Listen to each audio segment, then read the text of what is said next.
नमस्कार, मैं जितेंद्र शर्मा। भारतीय जनता पार्टी की दूसरी लिस्ट 83 नाम के आने के बाद उसके कुछ ही समय बाद कांग्रेस की पहली लिस्ट जारी हो चुकी, यानी कि 33 नामों की। और 33 नामों की कांग्रेस की जारी हुई है। उसमें मैं आपको बता दूं कि 30 वो मौजूदा एमएलए हैं जो पिछली बार एमएलए थे। अब आप सोचोगे कांग्रेस ने क्या कुछ किया, यानी कि कांग्रेस ने कोई भी रिस्क लेने की नहीं सोची। और 34 में थे, यानी 30 एमएलए जिनमें 4 मंत्री हैं, अशोक गहलोत, सचिन पायलट, डोटासरा और सीपी जोशी, एक कद्दावर नेता जो पहले भी थे और अब कांग्रेस ने उनको टिकट दिया है। और यानी कि 33 सीट में से एक नया चेहरा लिया है कांग्रेस की पार्टी ने, जिनमें से कुशलगढ़ के रमिया खाड़िया निर्दलिया जो उम्मीदवार हैं उनको टिकट दिया है। सिर्फ ये परिवर्तन हुआ है। अब मैं आपको बता दूं, 3 में कांग्रेस पिछली बार चुनाव हारी थी, जिसमें से 3 सीटों में से जयपुर की नंबर 1 मालवीय नगर विधानसभा, नंबर 2 सांगानेर और तीसरी मांडलगढ़, यानी इन 3 में से कांग्रेस हारी थी। और अब जहां बीजेपी में जितने बगावती तेवर देखने को मिल रहे हैं, उसके बाद कांग्रेस ने शांति प्रिय तरीके से पहली लिस्ट अपनी जारी की है। आपको मैं बता दूं किस तरह से बीजेपी की पहली लिस्ट जारी होने के बाद जिस तरह से पूरी राजस्थान की सड़कों पर एक विद्रोह की भावना पनप गई थी। और राजवर्धन सिंह राठौर और बाबा बालकनाथ जैसे सांसदों का खुलकर विद्रोह किया गया था और वो पूरे राजस्थान के सामने आया था। और चूंकि अंदाज ये भी लगाया जा रहा था कि वसुंधरा सिंधिया के कहने पर, वसुंधरा के इशारे पर, वसुंधरा के समर्थकों के द्वारा जो ये विद्रोह किया जा रहा था, ये वाकई वसुंधरा के समर्थकों का विद्रोह था, लेकिन वसुंधरा के इशारे पर विद्रोह नहीं था। क्योंकि वसुंधरा एक बहुत पकी हुई नेता है राजस्थान बीजेपी की, और वे ऐसी कोई भी चाल नहीं चलती जिससे कि उनको नेगेटिव देखना पड़े। लेकिन इतना जरूर है कि अब मामला रोमांचक हो गया है, क्योंकि पुराने जितने भी उम्मीदवार थे उनको कांग्रेस ने इस बार उतारा।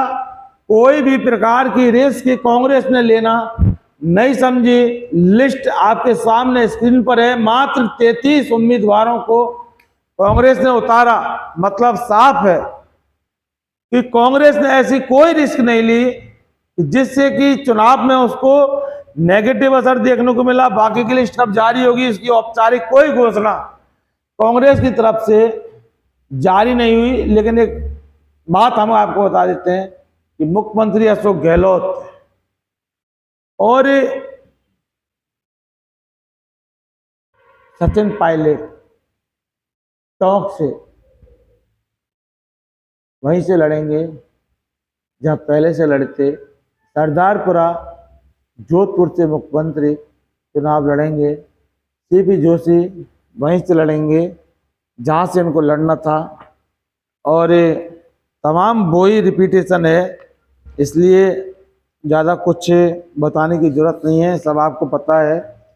फिर भी मैं आपको बताऊंगा। ये देखिए, लिस्ट स्क्रीन पर भी आपको मिलेगी। नोअर से अमित शाहचान, कोलाय से भवर सिंह भाटी, सादुलपुर से कृष्णा खिलाड़ी पूनिया, और सुजानगढ़ से मनोज मेघवाल, सिकराय से ममता भूपेश, सवाई माधोपुर से दानिश अबरार, किरोड़ी लाल मीणा बीजेपी के दानिश के सामने होंगे। सोच लेना, आप देख लेना अंजाम क्या होगा। जोधपुर से मिस मनीषा पवार, बैतू से हरीश चौधरी, इस तरह से, यानी कि नाथद्वारा से सीपी जोशी और मांडलगढ़ से विवेक ठाकर और हिंडौली से अशोक चांदना। सवाल दोनों पार्टियों को लेकर है कि जहां 41 पार्टियों की पहली सूची आने के बाद वसुंधरा राज्य को लेकर बीजेपी में जो कयामत का दौर चल गया था, उसके बाद बहुत बड़ी हालत वसुंधरा राय सिंधिया की को लेकर बीजेपी में हो गई थी और पूरा प्रभाव पड़ा था प्रधानमंत्री नरेंद्र मोदी पर।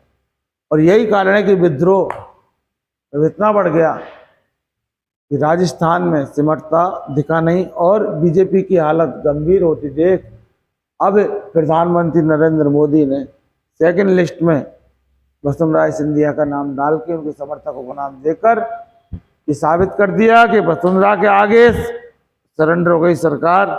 लेकिन सवाल ये साहब कि आपके सरेंडर होने से क्या होगा, अब तो जनता भी सरेंडर हो चुकी और जो नेगेटिव असर इस जो विद्रोह को लेकर पड़ा था उसको आप कैसे रोक दोगे।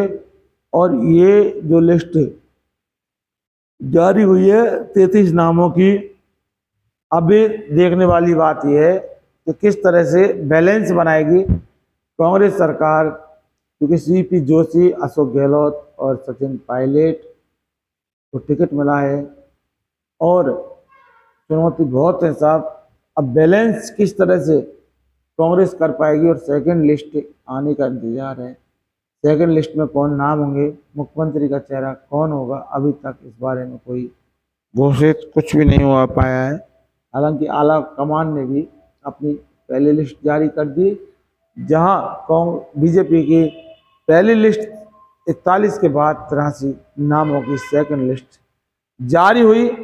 उसके बाद कांग्रेस की मात्र 33 नामों की लिस्ट जारी होना अपने आप में क्या ये साबित नहीं कि बीजेपी के ऊपर कांग्रेस इस बार भारी पड़ेगी और जो रिवाज राजस्थान की रिवाज क्या टूटेगी। रिवाज का मतलब बीजेपी के बाद कांग्रेस और कांग्रेस के बाद बीजेपी, जो रिवाज बन रही थी, क्या जिस प्रकार से बीजेपी में बगावती तेवर हुए थे और मोदी का विरोध हुआ था, क्या उस विरोध के कारण इस बार ये राजस्थान की रिवाज खत्म होगी या फिर रिवाज बरकरार रहेगी, ये वक्त बताएगा। लेकिन इस रिवाज को रखने में और तोड़ने में अहम भूमिका राजस्थान की उस जनता का है। तो जनता बीजेपी की आला कमान, बीजेपी के जो तानाशाह साहब हैं मोदी जी, उनका रवैया देख चुकी और बाकी राजस्थान की जनता बीजेपी कांग्रेस को पहले से जानती है। लेकिन अब अगर किसी भी प्रकार की जनता के अंदर कोई भ्रामक परिस्थिति है तो टूट चुकी। सवाल यह है कि इस बार राजस्थान में कांग्रेस रिपीट होगी, राजस्थान की रिवाज बदलेगी या फिर रिवाज वही रहेगी। इस बार ये वक्त बताएगा और वो वक्त 25 नवंबर के इलेक्शन के बाद काउंटिंग का वक्त होगा, उस समय पे चलेगा। इतना जरूर कि अशोक गहलोत की जादूगर वाली जो पॉलिसी है कांग्रेस को डूबने की आसानी से नहीं देंगे, क्योंकि कहते हैं ना कि मौके पर चौका मार दिया जाना चाहिए। और चूंकि इस बार कांग्रेस के लिए इतना बड़ा मौका है, जो कि ये पहली लिस्ट को लेकर मामला हुआ था, पूरे मजे कांग्रेस ने लिए थे और उसका पूरा फायदा कांग्रेस को मिलेगा। दोस्तों, वक्त बताएगा इलेक्शन आने के बाद किसकी जीत होगी, किसकी हार होगी।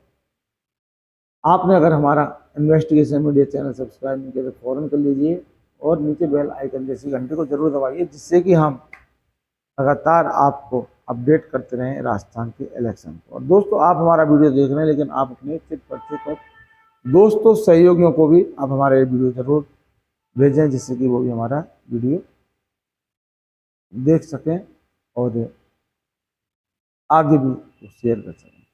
फिलहाल के लिए इजाज़त दीजिए, नमस्कार।